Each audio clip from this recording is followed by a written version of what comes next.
Bonjour à tous et à toutes. Merci beaucoup d'être là pour cette deuxième journée du Festival d'Histoire de l'Art et pour ce dialogue à deux voix sur les animaux captifs, animaux captés, deux ménageries du 19e siècle en miroir.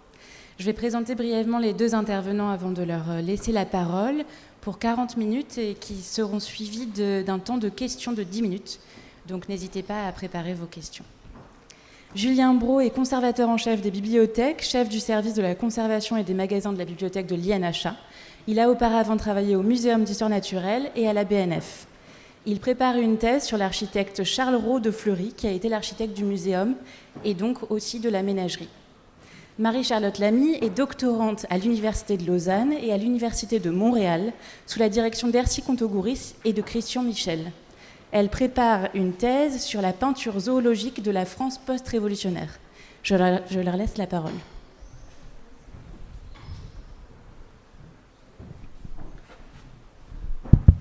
Bonjour à tous, merci d'être là à cet horaire matinal, pas trop matinal mais matinal quand même.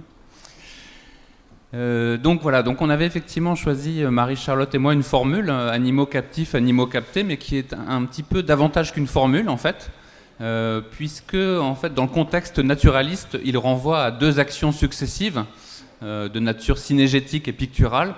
Le fait de capter l'animal pour l'emprisonner, pour l'avoir sous les yeux, et puis la captation au sens évidemment pictural. Deux actions qui sont liées, qui en fin de compte, on va essayer de montrer à deux voix, sont liées à la représentation des espèces par les savants et par les artistes. Donc on va vous proposer un exposé en 3 temps. Un premier temps d'abord pour un petit peu quand même contextualiser, poser le décor et nous expliquer à partir de quoi on travaille. On travaille sur 2 ménageries en fin de compte, la ménagerie du Jardin des Plantes, donc du Muséum national d'histoire naturelle à Paris, et puis les animaux de la Malmaison, le contexte historique, et puis ensuite on aura un temps chacun en fait, un temps sur la représentation des animaux et la captivité, et un temps plus centré sur les édifices de la captivité eux-mêmes, en essayant de montrer que tout cela est lié, bien sûr. Alors tout de suite, je vous parle donc quelques mots sur la fondation du Muséum national d'histoire naturelle et sur la création de la ménagerie. Donc la ménagerie du Jardin des Plantes, elle est née en 1793. À cette date, le Jardin des Plantes existe déjà depuis 150 ans à peu près. Mais c'était auparavant une institution qui était presque exclusivement consacrée à la botanique, à l'étude des plantes, comme le montre d'ailleurs ce plan du jardin de 1788, qui montre tous les parterres plantés du jardin, et à l'époque donc il n'y a pas de ménagerie au jardin. Alors les historiens du Jardin des Plantes ont souvent mis en avant des contingences pour expliquer la naissance de la ménagerie, notamment le fait que la ménagerie royale de Versailles périclite en 1793 et que donc on s'adresse à l'intendant du Jardin des Plantes, qui est à l'époque Bernardin de Saint-Pierre, en lui proposant de récupérer en fait les derniers animaux de la ménagerie de Versailles. Mais au-delà des circonstances, il y a quand même une très grande logique finalement à ce que le Muséum national d'histoire naturelle, qui est fondé la même année, en 1793, songe à établir une ménagerie, puisque la ménagerie doit permettre finalement d'aller plus loin dans la représentation, dans la compréhension et la représentation de l'ensemble des richesses du monde naturel. Les animaux vivants, Bernardin de Saint-Pierre l'explique dans un mémoire de 1793, doivent permettre aux artistes ou aux savants d'observer les animaux pour mieux les représenter et pour mieux les comprendre. Donc la ménagerie du Muséum national d'histoire naturelle, elle ouvre le 11 décembre 1794 avec quelques animaux. Elle est un peu improvisée au début. Donc on loge les animaux où on peut. Ce sont donc des animaux qui viennent en fait de la ville de Paris, qui étaient des animaux qui étaient dans la rue, des animaux de forains. Et il y a un arrêté municipal qui interdit en fait les animaux dans la rue, et donc on amène les animaux au Jardin des Plantes parce qu'on ne sait pas trop où les amener d'autres. Et donc il faut improviser une ménagerie provisoire à ce moment-là. Et puis petit à petit, au fil des années, l'ambition architecturale de cette ménagerie, elle va s'affirmer. On va réellement penser des édifices et un ensemble complet paysager pour abriter ces animaux. Donc là, je ne sais pas si elle est lisible, on a mis une citation de Lacépède, l'un des grands savants du muséum à l'époque, qui, en 1801, montre toute l'ambition des chefs du muséum pour créer un ensemble de grande ampleur pour accueillir les animaux. Et donc, le muséum, institution républicaine qui, quelques années plus tard, va être mélangé, comme vous le savez, à l'époque du Premier Empire. Et donc, dans les premières années du muséum, on ne peut pas dissocier cette institution de Joséphine Bonaparte. C'est-à-dire que le couple Bonaparte va acquérir le château de la Malmaison en 1799, qui va devenir donc le château de Joséphine Bonaparte, et elle va très rapidement créer une sorte de jardin des délices dans lesquels elle va implanter des fleurs, des plantes, des oiseaux, ainsi que des animaux exotiques. Donc elle va avoir une petite ménagerie qui n'a rien à voir avec la ménagerie de Versailles, elle est bien plus petite, mais ce qui est intéressant, c'est qu'il y a énormément d'échanges entre Joséphine et le muséum. Et je tiens à préciser qu'il ne s'agit pas de Napoléon, mais bien de Joséphine et de Madame l'impératrice. Et donc dans les correspondances, on trouve énormément d'échanges en fait entre Joséphine et puis le muséum, donc des animaux, autant des animaux que des plantes.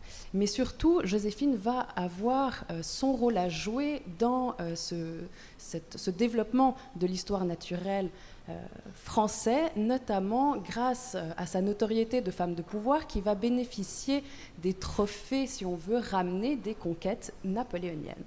Et donc je vous montre là comment le muséum aussi est reconnaissant envers Joséphine. Donc là je vous ai mis une citation qui vient d'un des manuels publiés dans les premières années du muséum pour montrer les premiers animaux vivants de la ménagerie. Et il est écrit notamment à l'intérieur, je cite, « Madame Bonaparte, désirant faire tourner à l'avantage du public les belles collections qu'elle a formées à la Malmaison, a bien voulu nous permettre de faire entrer dans cet ouvrage la figure et l'histoire des animaux qu'elle possède dans sa ménagerie et qui manquent dans celle du Muséum d'histoire naturelle. Et le premier usage que nous faisons de cette permission prouve combien elle a d'importance. » Donc on voit à quel point elle joue un rôle important, qu'elle a des animaux rares justement qu'elle peut procurer au muséum. Et puis, ce que ça veut dire, c'est que les naturalistes, également les peintres naturalistes, peuvent venir à la Malmaison, et c'est d'ailleurs annoncé publiquement dans un journal. Donc là, en 1805, je vous ai mis aussi un extrait de l'article où il est écrit « Sa Majesté l'impératrice, désirant que ses riches collections de plantes et d'animaux servent à l'avancement des sciences, a ordonné que le Malmaison serait ouvert aux membres de l'Institut et aux administrateurs du musée d'histoire naturelle. » Donc la Malmaison va vraiment fonctionner comme une sorte de petite ménagerie annexe, si on veut, à celle du muséum.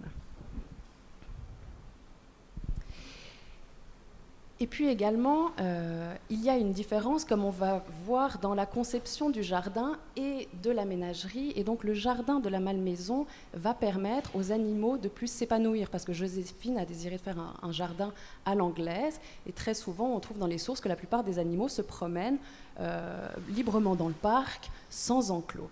Et donc là, je vous mets un extrait de lettre donc, du directeur du muséum qui envoie des kangourous à Joséphine. Et voilà ce qu'il lui dit. « J'ai l'honneur de vous prévenir que les kangourous sont partis pour la même maison où ils devront arriver sur les 2 heures. Tout me porte à croire, madame, que le nouveau séjour les rendra infiniment plus intéressants pour l'histoire naturelle que celui qu'ils ont habité jusqu'à présent. Ils n'ont besoin pour cela que d'un espace plus grand et d'un peu de tranquillité. Ce sont donc des remerciements que nous avons à offrir pour les soins que vous voudrez bien faire donner à ces animaux. » Donc à nouveau, on voit l'importance de Joséphine.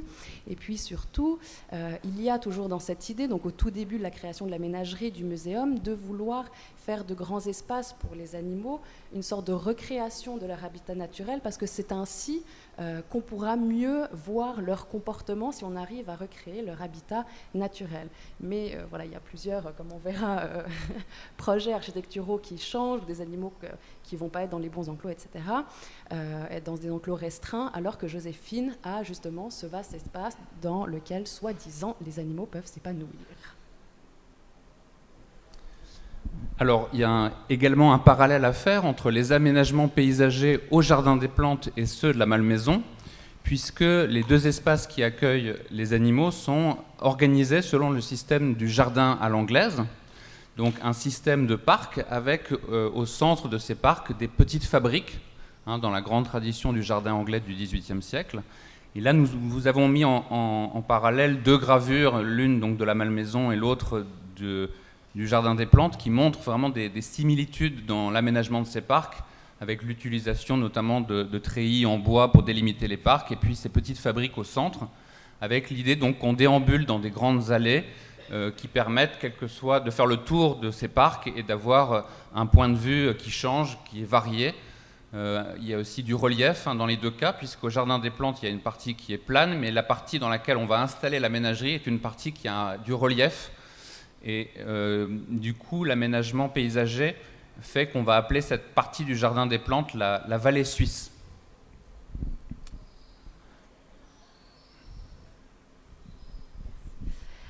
Donc, dans un premier temps, enfin plutôt deuxième temps, là maintenant, on va s'intéresser vraiment à la peinture zoologique au sein de l'institution du muséum et bien sûr de la Malmaison et surtout des mammifères, puisque grâce au muséum, on a un accès aux animaux, on va dire, imposants et plus seulement les oiseaux, par exemple, dans des volières.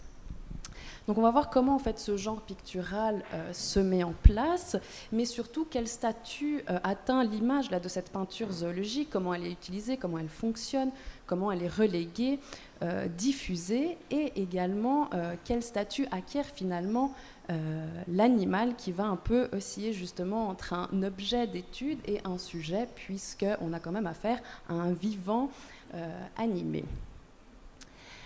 Alors la peinture zoologique au muséum en fait se fait sur le vélin, donc c'est en fait de la peau de veau mort-né, donc qui est préparée, étendue, et on va peindre à l'aquarelle ou à la gouache et l'aquarelle pour permettre une grande finesse du rendu, donc la texture des poils, des plumes, etc.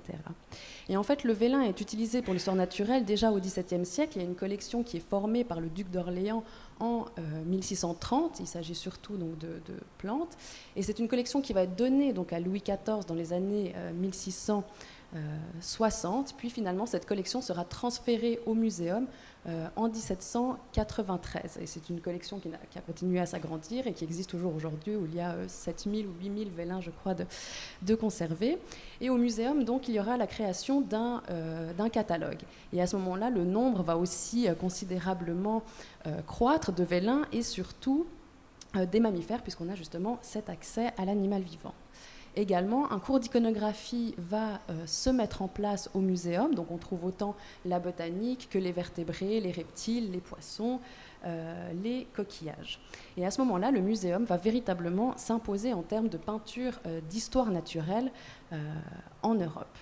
Donc là, je vous ai mis, par exemple, donc deux vélins de deux lamas, mâle et femelle, et puis on voit donc dans une des séances du professeur que le citoyen Geoffroy présente deux peintures sur vélin représentant les lamas mâles et femelles qui ont été faites par le citoyen de Vailly à la Malmaison. Donc on revient à ce que je disais précédemment, donc le peintre qui va à la Malmaison pour peindre des lamas qui viennent en fait qui ont été envoyés depuis la colonie de Saint-Domingue à Paris, donc grâce aux relations, on va dire, coloniales de Napoléon.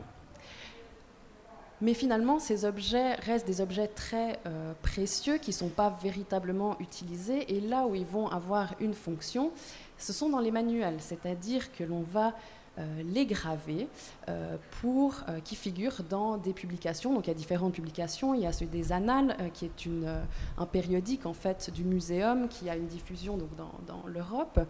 Il y a la publication de la ménagerie dont je parlais avant, qui est la première publication où on montre justement ces premiers animaux de la ménagerie, mais qui est plutôt une sorte d'ouvrage, on va dire, grand public, qui sera aussi traduit et puis donc diffusé en Europe, surtout en Angleterre et puis aux Pays-Bas.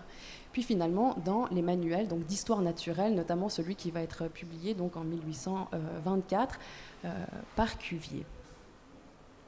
Donc finalement, ces peintures, on ne peut pas les dissocier du texte puisqu'ils fonctionnent dans des manuels. Il y a toujours un rapport texte-image pour pouvoir étudier ces images-là. Mais finalement, ce sont plutôt les images qui vont primer, donc c'est bien ce que disent les professeurs.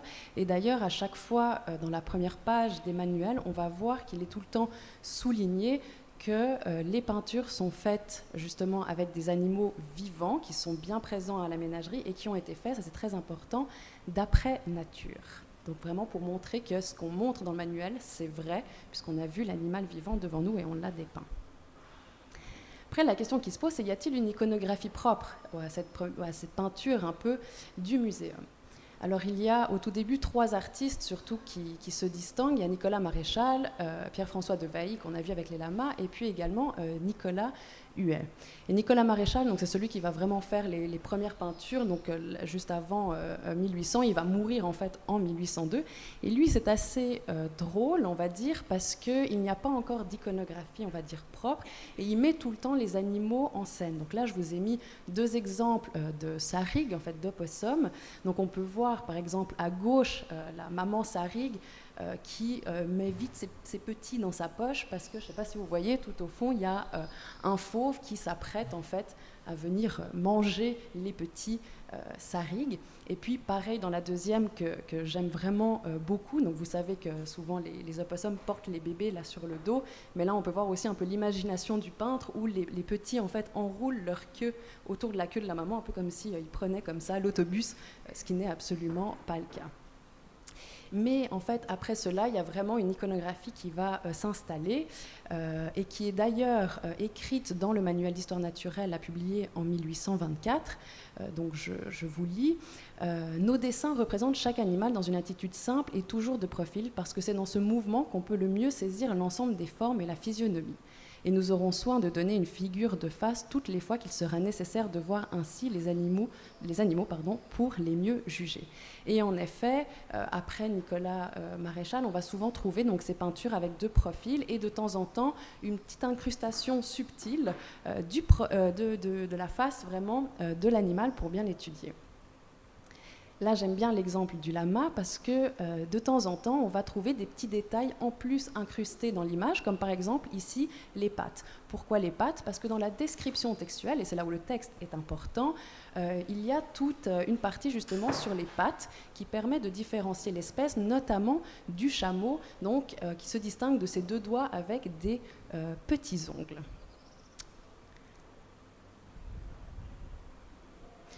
Mais le texte est aussi important, pas que pour comprendre l'image, mais pour restituer en fait le vécu de l'animal et surtout la rencontre interespèce et intraespèce qui est forcée, bien évidemment, au sein du muséum. Donc je vous lis un petit extrait de cette description du lama qui nous dit que leur douceur est extrême, à peine rutiles lorsqu'on les frappe violemment, leur plus grand signe de colère est de cracher sur ceux qui les tourmentent.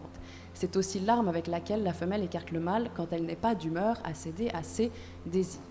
Alors déjà, là, on voit bien sûr un vocabulaire très humanisé, voire genré, qui nous fait sourire aujourd'hui.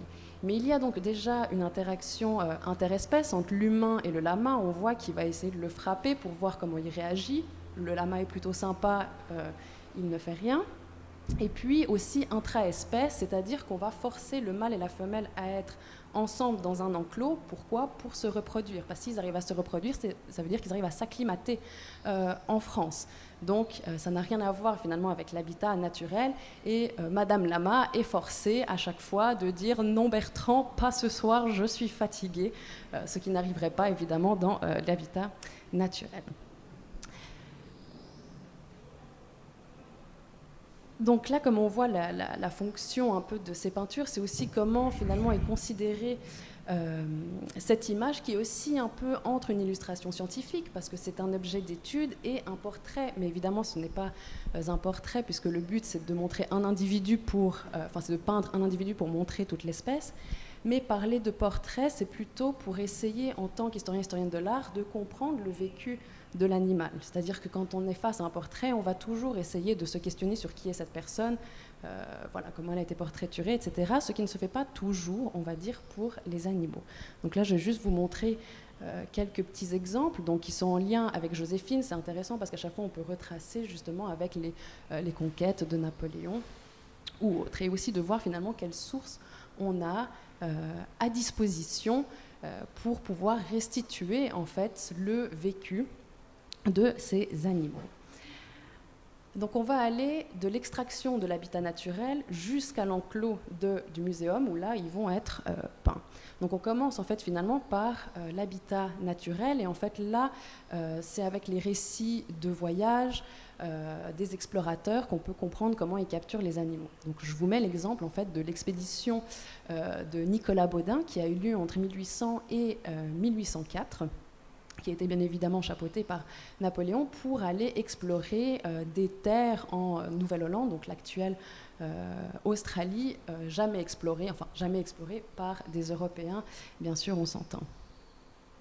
Et donc de ce voyage, il y a aussi beaucoup d'animaux qui vont être ramenés, aussi des plantes, etc.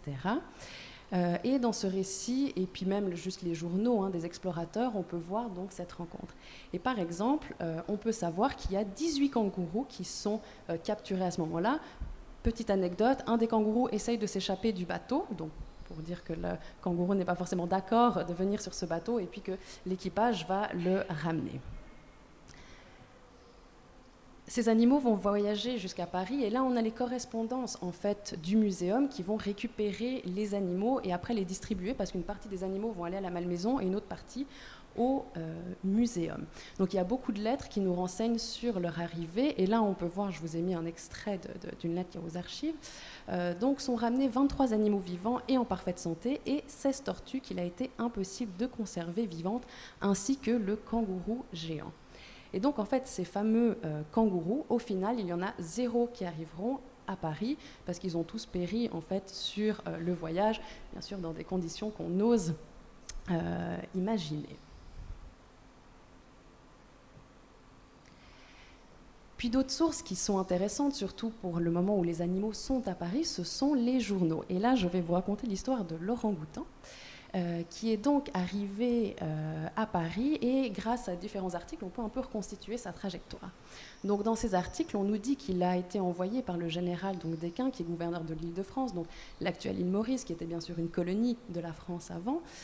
Donc il a été pris en fait à l'île de Bornéo, que justement il est passé à l'île de France, puis ensuite en Espagne, et il arrive en France, et après en France, donc souvent ils arrivent à Marseille, et puis par terre jusqu'à Paris, et on nous dit que ce dernier voyage, entrepris en hiver, donc pas les conditions climatiques de l'orang-outan, n'est-ce pas, l'a plus fatigué que les longs trajets de mer et l'a mis en danger de périr. On nous dit ensuite que son maître attend sa guérison et il se propose de l'offrir à Sa Majesté l'impératrice et reine pour la ménagerie de Malmaison. En attendant, un avocat de Paris, rue Pavée Saint-André-des-Arts, ami du propriétaire, a bien voulu donner asile aux malades. Puis, quelques mois plus tard, on apprend que cet orang-outan que tout Paris a pu voir dans la rue Saint-André-des-Arts est mort il y a quelques jours. Donc finalement, il n'a jamais arrivé dans la ménagerie de Joséphine, il est juste resté à Paris, on lui a promulgué des soins, et je vous épargne là tous les détails où il nous raconte qu'ils lui mettent une petite redingote, qu'ils le mettent au lit avec des couvertures, qu'il boit de l'eau sucrée pour essayer de le soigner, et puis que voilà, l'orang-outan aime beaucoup les navets. Voilà, on a vraiment énormément de détails comme ça dans ces articles. Et en effet, donc l'orang-outan a été peint et qui a d'ailleurs cette couleur un petit peu verdâtre qui est signe en fait souvent des orang-outans qui sont malades et qu'on peut voir donc ici. Donc là, on peut voir en fait finalement avec ces quelques exemples le fait que voilà, l'animal est à considérer comme un sujet puisqu'il a un vécu. Mais comment est-ce qu'il est considéré sur place? Eh bien, plutôt finalement comme un objet. Il va servir tant au pouvoir impérial qu'aux sciences et donc au muséum. Alors comment est-ce qu'il peut servir le pouvoir impérial? Donc je reprends le frontispice donc, du récit de voyage en terre australe que je vous ai montré précédemment. Et puis donc on peut voir sur ce frontispice une estampe. Qu'est-ce que nous montre l'estampe? Alors déjà, je ne sais pas si vous voyez la souris, non. Mais il y a donc au premier plan des cartes, en fait les cartes dessinées des nouvelles terres, et on peut voir que c'est écrit Terre Napoléon, donc on a nommé ces nouvelles terres Terre Napoléon, on connaît l'ego de ce cher empereur bien évidemment. Puis ensuite on a des kangourous, des émeus noirs, des cygnes noirs, donc 3 espèces très très rares, et surtout les cygnes noirs et les émeus noirs, c'est pour la première fois qu'ils sont arrivés en Europe, et tout à l'arrière-plan on retrouve le château de la Malmaison. Donc ces animaux étaient destinés à l'impératrice et c'est elle donc qui détient cette rareté. Autre petite anecdote, les cygnes noirs existent toujours à la Malmaison. Ils ont continué donc à se reproduire et vivent toujours dans le parc. Donc là, on a vraiment les animaux qui incarnent en fait ces nouvelles découvertes en terre australe. Ce qui est encore plus intéressant, je ne sais pas si vous vous rappelez, mais je vous ai dit qu'il y a 0 kangourou qui était arrivé à Paris.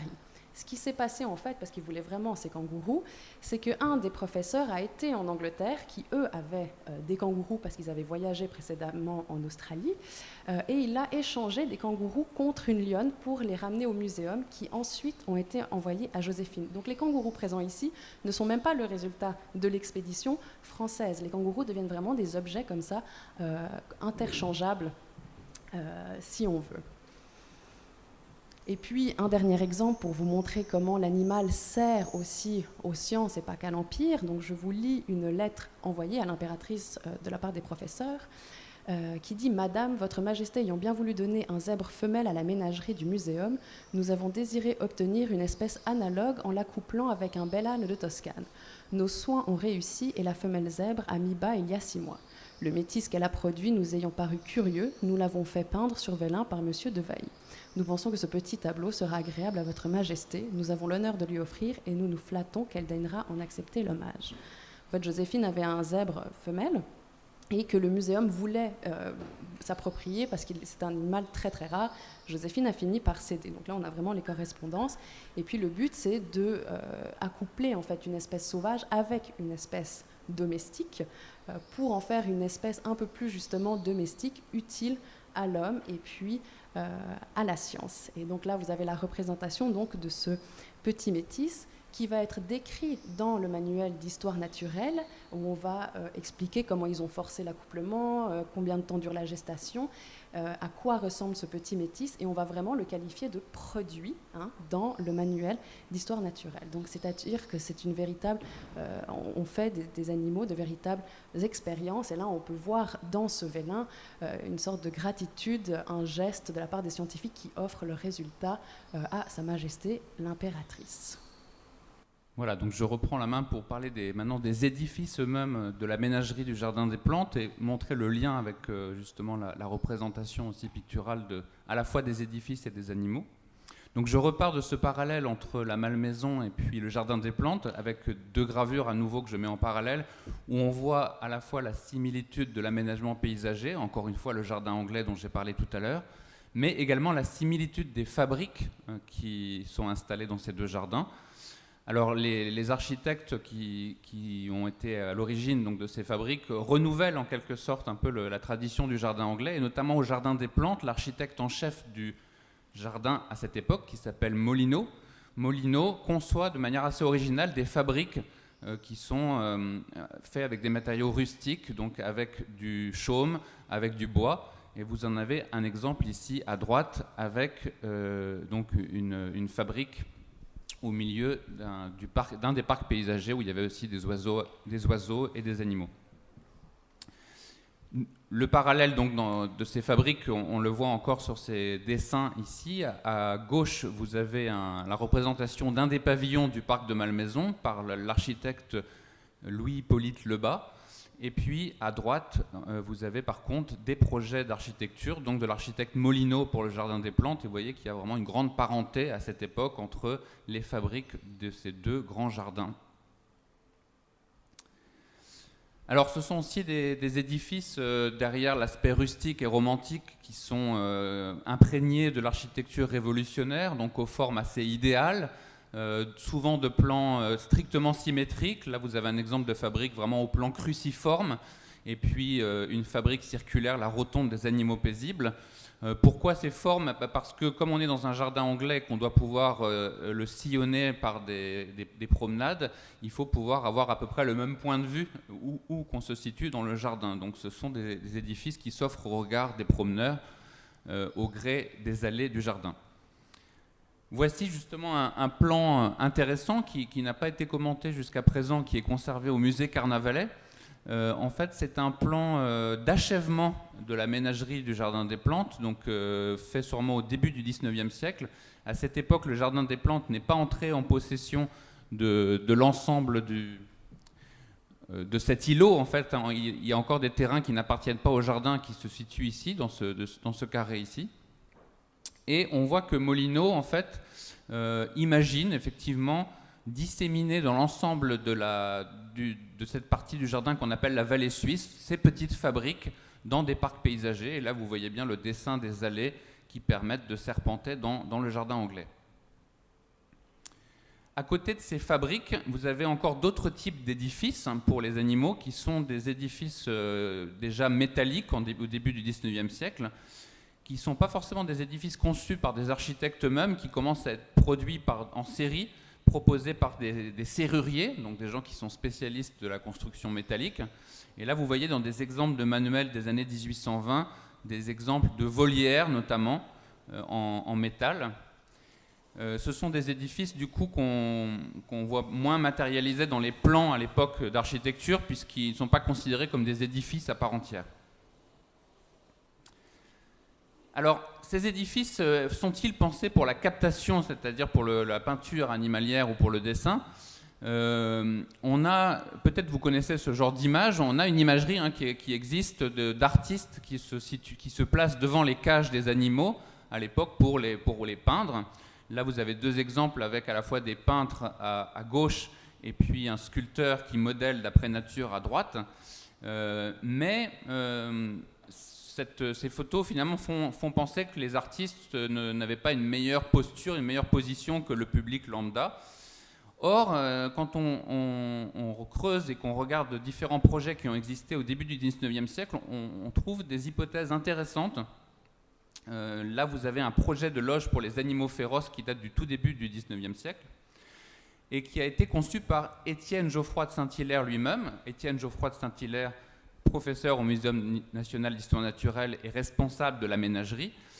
Et pour ce bâtiment des animaux féroces, Étienne Geoffroy de Saint-Hilaire imagine, c'est ce que j'ai mis là encadré en rouge, une loge pour les artistes et pour les animaux. Donc il y a eu, vous voyez, des tentatives de penser vraiment les édifices de la captivité pour faciliter le travail des artistes.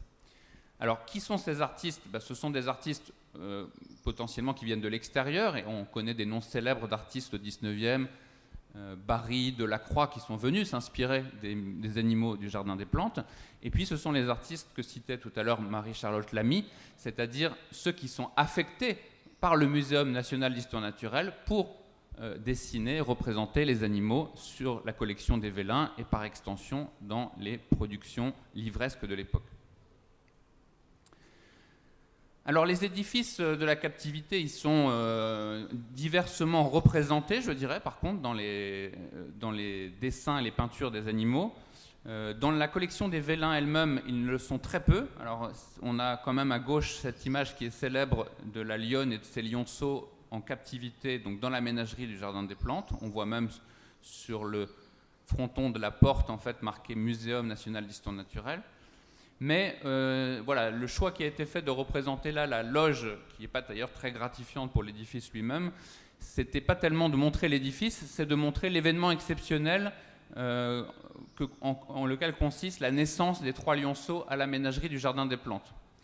Mais en fait, quand Maréchal va continuer à montrer ces lionceaux qui grandissent, vous voyez qu'ensuite les vélins suivants font à nouveau abstraction du décor et qu'on les représente en quelque sorte détourés dans un fond vide. Bien sûr, les édifices du Jardin des Plantes sont représentés aussi à l'époque dans des manuels, dans des guides par exemple pour les voyageurs, dans des manuels pour la jeunesse, et la représentation, elle dépend beaucoup en fait du but des manuels ou des livres.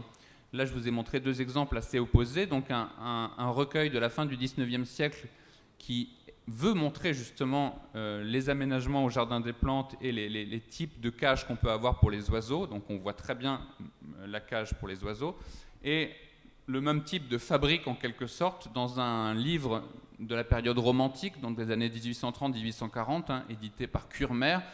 Vous voyez que là il y a en fait toute une ornementation qui cherche plutôt à gommer justement les limites de la cage pour minorer l'aspect captivité et faire croire que les cages sont des environnements tout à fait agréables pour leurs hôtes. Alors, on a commencé donc en montrant qu'on était plutôt dans le cadre d'un jardin anglais avec un parc paysager, des petites fabriques, et petit à petit, évidemment, les animaux vont affluer à la ménagerie du Jardin des Plantes. On va se rendre compte que les animaux ont besoin de place aussi, et il va y avoir une mutation, on va passer des petites fabriques à de plus grands édifices.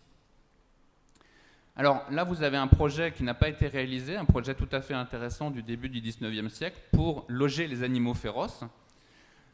Donc, c'est un projet intéressant à plusieurs titres parce qu'à l'époque, on n'a pas du tout de référence sur ce que doivent être les édifices d'une ménagerie. Il n'y a pas d'exemple en Europe. La ménagerie du Jardin des Plantes est quasiment le premier zoo moderne. Et donc, là, on a une tentative, vous voyez, d'un édifice de forme assez néoclassique, mais avec quand même un fronton, une proposition de fronton avec sculpté dans le fronton donc deux animaux. On voit aussi sur la coupe au-dessus donc les animaux qui sont figurés dans cette coupe. On voit d'ailleurs le peu de place que leur octroyaient les loges dans ce type de bâtiment. Et puis, vous voyez que le fronton avec les deux animaux aussi cohabite avec l'aigle impérial. Et ça fait le lien avec ce que vous a dit Marie-Charlotte tout à l'heure aussi. C'est vrai que c'est pas seulement qu'on a un édifice qui était conçu sous l'Empire, mais c'est aussi qu'effectivement un certain nombre d'animaux du Jardin des Plantes proviennent, en fait, sont des trophées de guerre et donc proviennent des pays qui ont été conquis par l'Empire napoléonien. Alors donc petit à petit, le Jardin des Plantes va évoluer. Après Molineau, on a deux architectes qui vont œuvrer à la ménagerie du Jardin des Plantes. Il s'agit d'Estouche et de Charles Rau de Fleury. Et de plus en plus, ils vont se rompre avec les petites fabriques et s'orienter vers de grands édifices. Alors selon deux grandes formes générales, soit le bâtiment qui ressemble à une galerie, donc là vous avez en haut la ménagerie des animaux féroces qui finalement a été construite, soit de forme circulaire. Là vous avez la faisanderie et puis la rotonde pour les singes, la grande rotonde. Donc ce sont des édifices qui combinent en fait l'architecture métallique avec l'architecture néoclassique, comme vous pouvez le voir sur ces images. Et les manuels de l'époque, les publications grand public, ce sont petit à petit ces édifices qu'ils mettent en avant. Vous retrouvez ici les 4 plus grandes fabriques, les 4 plus grands édifices de la ménagerie du Jardin des Plantes mis en scène dans cette belle estampe. Un autre exemple intéressant aussi, qui est assez emblématique, qui n'a pas été réalisé, de Charles Rau de Fleury, et qui montre petit à petit à quel point l'ambition de créer des édifices de plus en plus grands et de plus en plus spectaculaires germe dans la pensée des architectes du Jardin des Plantes. C'est cet exemple de volière pour les passereaux étrangers, en fait pour les oiseaux des tropiques, les oiseaux chanteurs. Voilà, Rau de Fleury, les professeurs lui demandent de concevoir un édifice pour loger les reptiles et les poissons curieux, et il lui demande aussi de faire une volière pour les oiseaux exotiques. Et Rau de Fleury, pour essayer de créer un édifice encore plus spectaculaire, a l'idée d'essayer de combiner les deux demandes dans un seul et même édifice. C'est ce bâtiment-ci, dans lequel en fait il s'inspire des nouvelles techniques qu'il a découvertes en Angleterre quelques années auparavant, et il essaie de marier ces nouvelles techniques du fer et du verre avec l'architecture néoclassique, pour arriver à un édifice en fait assez gigantesque où on aurait pu circuler et se retrouver immergé au milieu des animaux, au milieu des oiseaux, et avec aussi donc ces poissons et ces amphibiens curieux au centre de l'édifice. Voilà un plan donc, du Jardin des Plantes en 1842. Voilà, il vous montre en fait les réalisations à cette époque dans la ménagerie. Donc à cette époque, effectivement, l'ensemble de l'îlot a été enfin conquis par le muséum. Et donc on a quelques grandes fabriques qui sont matérialisées sur ce plan, et notamment la singerie créée par Charles Rau de Fleury, dont je viens de vous parler en 1830 et quelques. Cela étant, à la fin de sa vie, à la fin de sa carrière, Charles Rau de Fleury, vous voyez, je vous ai mis une citation, sera plutôt déçu finalement par ce qu'il a pu faire dans la ménagerie du Jardin des Plantes, et les réalisations n'ont pas été sans doute à la hauteur des ambitions qui étaient les siennes.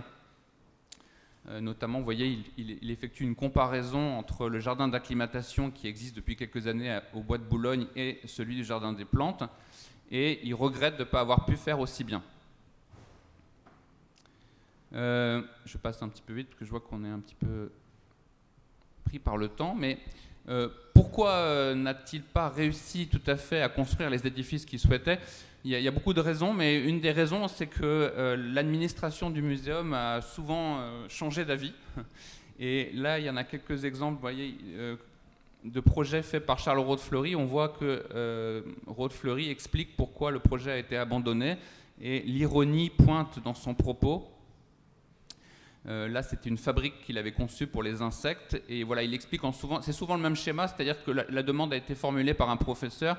Les professeurs sont souvent des gens âgés, le professeur meurt, et quand il est remplacé par son successeur, le projet est abandonné. Et donc, en fait, voilà, Rode-Fleury n'a construit qu'à peu près 1/10, voire 1/20 des projets qu'il a conçus pour la ménagerie du Jardin des Plantes. Un autre exemple ici, c'est l'exemple de la fabrique et des bassins pour des hippopotames, qui lui a demandé beaucoup de temps. Il l'explique d'ailleurs là aussi dans une lettre. Il a fait au moins 4 ou 5 projets à différents moments pour les hippopotames. Et puis il explique que finalement, quand le professeur change en 1862, le nouveau professeur estime que finalement les hippopotames sont bien où ils sont et qu'on n'a pas besoin du coup de créer un nouvel édifice. Alors, j'ai glissé un peu vite dans cette partie, vous avez peut-être vu la diapositive de titre, je voulais vous parler un petit peu aussi de la condition animale. Vous savez qu'il y a eu ces dernières années beaucoup d'études nouvelles pour essayer d'épouser, d'embrasser le point de vue aussi des animaux, de ne pas seulement regarder justement les représentations animales et les architectures de la captivité comme des chefs-d'œuvre de l'art, mais aussi de réfléchir à ce que ça impliquait pour les animaux. Et je voulais finir cette présentation en ouvrant la discussion peut-être sur justement la condition animale. C'est vrai que quand on lit justement un historien comme Éric Baratet, qui sera présent je crois demain au festival, on a l'impression que finalement les bêtes étaient très mal logées dans ces édifices. C'est vrai on l'a vu, il y avait une mortalité qui était extrêmement forte, déjà ne serait-ce que dans le voyage qui tentait de les amener dans ces ménageries, mais hélas aussi dans les ménageries elles-mêmes. Cela étant, voilà, quand on travaille sur les archives d'architectes du Jardin des Plantes et sur celles aussi du coup des professeurs du Jardin des Plantes, les échanges qu'ils ont entre eux, moi j'ai pas le sentiment qu'on a un mépris du tout de l'animal ou que l'animal est juste une chair à canon, je dirais, pour des édifices censés divertir le public ou intéresser le savant. Je pense qu'il y a quand même un vrai souci de conserver le mieux possible les animaux. Il n'y a pas toujours les crédits qui suivent pour pouvoir, ou les bonnes décisions qui suivent pour pouvoir créer les édifices adéquats. Mais il faut quand même se souvenir qu'on est dans une période au 19e encore pionnière de conquête, qu'on ne sait pas encore quels sont les besoins de beaucoup d'espèces et qu'on ne sait pas encore en fait tout simplement concevoir les édifices qui sont adaptés en fait à la conservation animale. Voilà, je crois que notre temps de parole est écoulé, donc nous vous remercions de votre attention.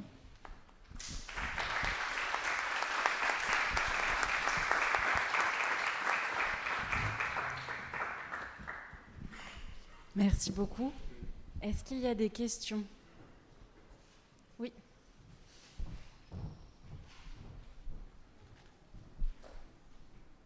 Merci beaucoup. Oui, j'aurais une question au niveau de la classification de ces animaux au sein des ménageries. Est-ce qu'il y a comment on classe ces animaux ? Est-ce qu'il y a une volonté peut-être un peu scientifique de mettre les mêmes espèces ensemble pour pouvoir montrer les liens de parenté, ou est-ce que c'est plus fonctionnel ou même de l'entertainment, mettre les plus impressionnants à la fin ? Et est-ce qu'il y a une évolution éventuellement de cette classification ? Oui, alors c'est une des grandes questions. C'est vrai que les espèces sont regroupées par grandes familles d'animaux, donc les animaux féroces, dangereux, qui vont nécessiter un certain type d'édifice aussi pour tout simplement garantir la sécurité du public, vont être ensemble. Mais ce regroupement quand même par famille d'espèces opère une sorte de nivellement quand même, d'homogénéisation du milieu pour des espèces qui parfois viennent d'aires géographiques malgré tout très différentes, donc de conditions climatiques très différentes. Donc ça, c'est un des problèmes, effectivement, c'est que on n'a pas des édifices qui permettent en fait d'avoir des conditions adaptées à chaque espèce. Et je vous ai montré tout à l'heure le projet, sommairement le projet de volière pour les oiseaux exotiques. Voilà, c'était un édifice qui devait être chauffé par un grand tuyau central, mais on ne pouvait obtenir dans tout l'édifice qu'une seule et même température. Et par ailleurs, c'est vrai que Rode Fleury, sans doute avec ce projet qui était un peu utopique, imaginait que tous les oiseaux allaient vivre dans le même volume sphérique ensemble, et ça pose beaucoup de problèmes d'interaction entre les espèces, puisqu'il y avait des espèces qui sont agressives les unes envers les autres.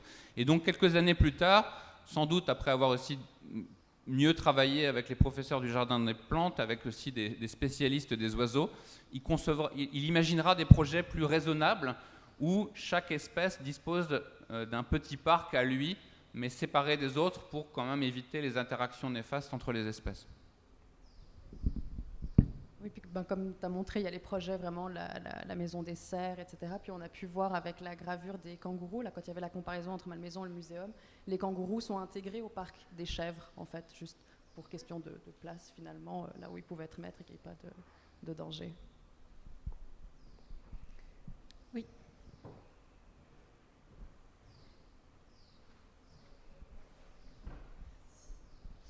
Bonjour, j'ai 2 questions.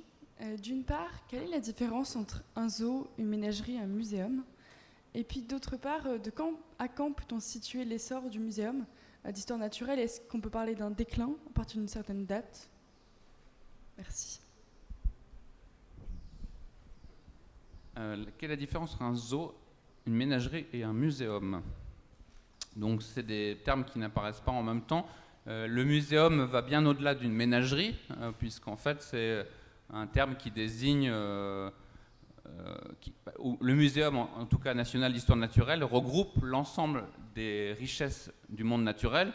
Donc on a beaucoup parlé de la ménagerie aujourd'hui, puisque le thème du festival c'est l'animal, mais au Muséum national d'histoire naturelle, outre la ménagerie, vous avez aussi des galeries qui présentent les spécimens naturalisés.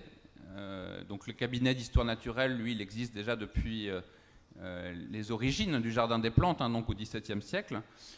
Vous avez aussi Rode Fleury, dont j'ai parlé, créé dans les années 1830 des galeries minéralogiques, donc où sont exposés les trésors de minéralogie et de géologie. Donc le muséum va bien au-delà de la ménagerie, proprement dit. Le terme de zoo, je n'ai pas assez révisé, donc peut-être que Marie-Charlotte va prendre la main, mais je me souviens avoir lu à quel moment exactement il naît. C'est un terme plus moderne que celui de ménagerie. En fait, juste quelques années après, c'est à Londres en fait que ça arrive le terme de zoo, donc le zoo qui est créé en fait à Londres dans les années 1830 par la Zoo Society. Et en fait, la différence avec la ménagerie, c'est que c'est vraiment pensé pour le public. Donc, si on compare en fait les jardins zoologiques du début du 19e entre Paris et Londres, on a vraiment une différence. Où Paris, c'est beaucoup plus pensé pour, on va dire, l'étude animale, alors que pour Londres, c'est pensé pour le public, pour l'amusement en fait. Voilà, et je réponds à la deuxième question aussi sur la question du déclin. Effectivement, on considère que le début du 19e est un âge d'or pour le muséum. Il y a un très grand nombre de professeurs du Jardin des Plantes ils sont d'ailleurs presque tous membres de l'Institut. C'est une institution qui rayonne en Europe au fil du 19 et qui du coup va disposer d'ailleurs d'importants crédits pour se moderniser et créer de nouveaux bâtiments dans les années 1830. Et puis dans la deuxième partie du 19e siècle, le muséum n'a plus autant le vent en poupe. L'État a d'autres projets d'aménagement urbain dans d'autres secteurs. Et il y a aussi la gestion du muséum par les professeurs qui est critiquée, qui est sur la sellette dans ces années-là. Et donc finalement, c'est vrai que dans les années 1850-1880, par exemple, c'est une époque où il n'y a plus de construction nouvelle quasiment qui se fait au muséum. Après, la question du déclin général du muséum, c'est une autre question, mais je reste cantonné au 19e siècle en l'occurrence. Une autre question ? Moi, j'en ai une sur le lien entre la peinture animalière présentée au salon et la peinture d'histoire naturelle produite dans le cadre du muséum. Est-ce qu'il y a un lien et si oui, quel est-il ? J'ai pas entendu la fin. Ok. Le lien entre la peinture animalière présentée au salon et la peinture d'histoire naturelle créée dans le cadre du muséum. Alors, la peinture du muséum, ça doit vraiment être pensé comme objet d'étude, plus anatomique. Mais puis il y a une différence aussi entre les peintres. Les peintres d'histoire naturelle ne sont plus des peintres animaliers, contrairement à avant. Puis surtout qu'ils ont des cours d'anatomie, de dissection, pour comprendre comment chaque muscle bouge, etc. Alors que les animaux utilisés dans la peinture animalière, c'est plus après dans l'expression, aussi on va le voir après avec le romantisme, pour parler du sauvage, des émotions, etc. Mais par contre, les peintres du muséum exposent au salon, ce qui est assez intéressant. Donc on trouve les vélins, mais après c'est de la peinture qualifiée de miniature. Et ils vont aussi exposer pour montrer leur talent d'artistes naturalistes, comme on les appelle. Merci. J'ai aussi une question sur la taxidermie. Est-ce que vous l'avez croisée dans vos recherches, cette pratique de la taxidermie au muséum? Et comment s'articule la tension entre animal-objet, animal-sujet dans la pratique de la taxidermie, si vous l'avez croisée? Et si vous l'avez croisée, est-ce qu'il y a une réflexion sur les dioramas à cette époque au muséum? Et comment est-ce qu'elle peut interagir avec les mises en scène des peintures d'histoire naturelle? Alors ça, de mon côté, je n'ai pas encore énormément regardé ça, mais par contre, c'est toujours assez excitant pour les professeurs d'avoir des animaux. Par exemple, à Malmaison, dès qu'un animal décède, il est envoyé au muséum pour qu'ils puissent en fait l'empailler et puis ensuite continuer de l'étudier de cette manière-là. Mais après, je ne sais pas si toi, tu sais plus sur exactement ça. Du point de vue de l'architecture, je l'ai croisé plutôt de manière annexe. C'est vrai que ça fait partie des choses que construit aussi l'architecte Charles Rode-Fleury. À un moment, il construit un hangar de taxidermie au sein du Jardin des Plantes. Et puis, comme l'a dit Marie-Charlotte, c'est sûr qu'il y a quand même évidemment une chaîne de production, en quelque sorte, comme elle l'a d'ailleurs montré, entre l'animal vivant, l'animal représenté tant qu'il est vivant, l'animal qui meurt, et qu'on va éventuellement d'ailleurs disséquer dans l'amphithéâtre d'anatomie comparée. Devant d'autres personnes, ça devient un cours d'anatomie comparée. On va même parfois représenter cette dissection dans la collection des vélins. Et certains spécimens, certains animaux qui sont morts aussi vont être effectivement devenir aussi après rejoindre le cabinet d'histoire naturelle, les galeries d'histoire naturelle, puisqu'ils seront naturalisés au Jardin des Plantes lui-même. J'avais un peu échangé avec des taxidermistes du muséum et il y avait une forme de lien d'attachement avec les animaux taxidermisés, avec un prénom qui est donné. Est-ce que c'était déjà le cas au XIXe siècle ou pas encore?